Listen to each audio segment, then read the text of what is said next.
మండల కన్వీనర్లు, సీనియర్ నాయకులు, యూత్ అందరితో కూడా మహిళలందరితో ఒక మీటింగ్ కూడా ఏర్పాటు చేసుకోవడం జరిగింది. ఈ మీటింగ్ ముఖ్య ఉద్దేశం కూడా ఏంటంటే, రేపటి రోజు జగన్మోహన్ రెడ్డి గారు పాపిరెడ్డిపల్లి గ్రామానికి కూడా వస్తున్నారు. లింగమయ్య ఆ కుటుంబాన్ని కూడా పరామర్శించడానికి ఆయన వస్తున్నారు కాబట్టి దాని గురించి మేము ఇక్కడ ఒక మీటింగ్ కూడా నేను ఏర్పాటు చేసుకున్నాం.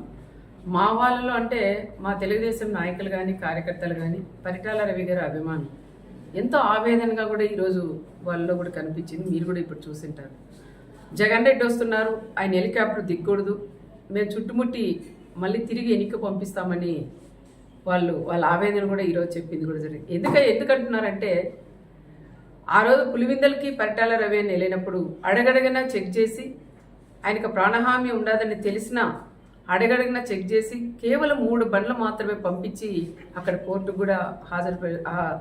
కూడా హాజరైనారనే విషయం చాలా మందిలో ఆ రోజు తిరిగి వెళ్ళిన వాళ్ళందరికీ, పరిటాల రవి గారితో ఎవరైతే వెళ్ళారో వాళ్ళందరికీ కూడా ఆవేదన, ఆ బాధ అనేది ఈరోజు కళ్ళకు కట్టినట్లు కూడా కనిపించింది. మరి ఈరోజు మన రామగిరి మండలానికి వస్తున్నారు, మన ప్రాంతానికి వస్తున్నారు, ఆయన రాకూడదు, మీరు నో అని చెప్పొద్దండి అని నన్ను గట్టిగా కూడా నన్ను నిలదీస్తున్నారు.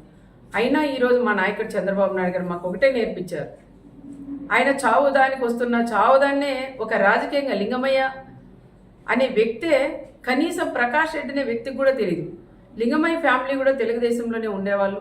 వాళ్ళ పిల్లలకు కూడా ఉద్యోగాలు కూడా ఆ రోజులు ఇప్పించింది కూడా మేమే అని కూడా మేము చెప్పుకోవచ్చు.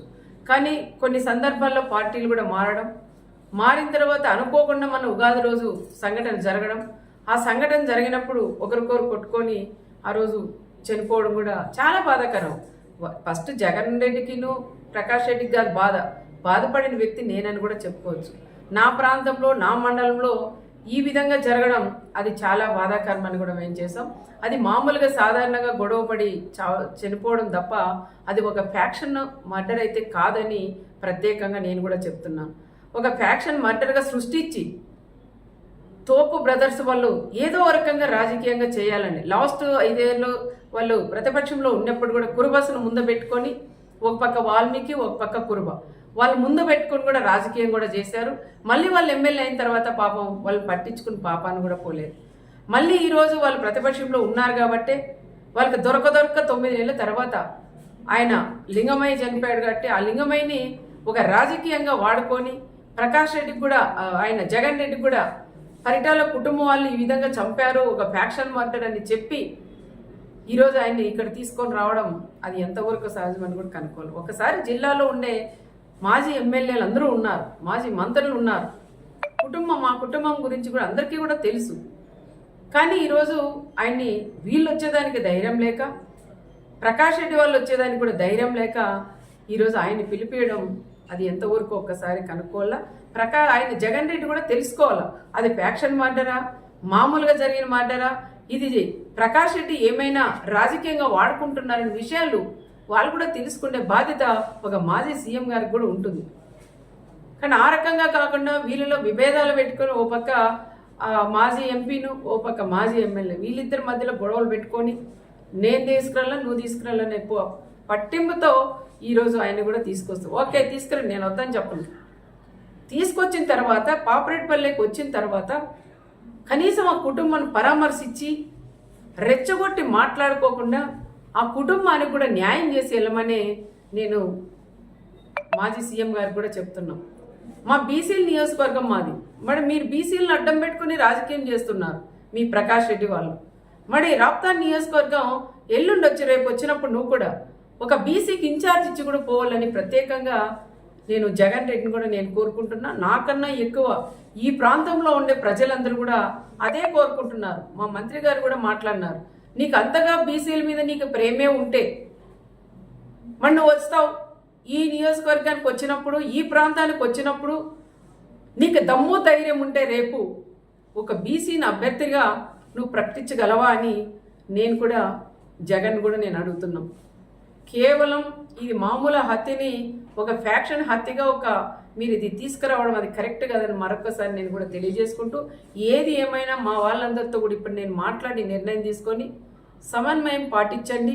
వీళ్ళు గొడవలు పెట్టి కక్షలు పెట్టి ఏదో విధంగా మనల్ని గొడవల్లోకి లాగుతున్నారు. దయచేసి వాళ్ళ ఉచ్చులో పడొద్దండి. దయచేసి అలాంటి వాళ్ళని నమ్మొద్దండి. దమ్ముంటే మీరు మా జగన్ని ఆపగలరా అంటారు. దమ్ముంది, ఎవరు మీరు అవసరం లేదు, నాకు దమ్ముంది. ఎంతమంది డిపార్ట్మెంట్ వాళ్ళు ఉన్నా నాకు దమ్ముంది, నేను నిలబెట్టగలను, నేను రాని నేను అనుకుంటే. కానీ మాది అలాంటి సంస్కృతి కాదు. మేము రమ్మనే ఆహ్వానిస్తున్నాం. వచ్చి ఆ కుటుంబాన్ని పరామర్శించి రెచ్చగొట్టి మాట్లాడుకోకుండా ఆ కుటుంబానికి కూడా సహాయం చేసుకోమని మేము కూడా చెప్తున్నాం. ఇంటెలిజెన్స్ డిపార్ట్మెంట్స్ వాళ్ళు కూడా సార్లను కూడా అడుగుతున్నాం. రెచ్చగొట్టి ప్రకాష్ రెడ్డి అనే వాళ్ళు ఈరోజు ఈ టైంలో కూడా ఆయన మళ్ళీ పెడుతున్నారు. మీకు ఆపే ధైర్యం ఉందా అని. ఇక్కడ తెలుగుదేశం బ్లడ్ ఉంది, ఇక్కడ పరిటాల బ్లడ్ ఉంది, మా చంద్రబాబు నాయుడు గారి బ్లడ్ ఉంది. మేమెందుకు ఆపమయ్యా ఆపాలంటే? నువ్వు రెచ్చగొట్టి నువ్వు ఆపండి, ఇది మళ్ళీ రాజకీయం చేసి ఇంకా 100 రోజులు 5 ఏళ్ళు దీన్నే రాజకీయం, మా జగన్ వస్తుంటే ఆపారు అని చెప్పుకోవడం కోసమే నువ్వు రెచ్చగొడుతున్న విషయం ప్రతి ఒక్కరికి కూడా తెలుసు. దయచేసి ఎవరైనా సరే వాళ్ళు ఎన్ని రెచ్చగొట్టినా దానిలోకి ఎవరు కూడా మీరు పోకోకుండా రేపు సమన్వయం పాటించి ఆయన వస్తాడు పోతాడు. దయచేసి ఎవరు కూడా అల్లర్లేక కానీ ఎవరింట్లో వాళ్ళు ఉండమని వాళ్ళని కోరడానికే మా కార్యకర్తలు మా లీడర్లందరినీ కూడా నేను ఇక్కడ పిలిపించాను.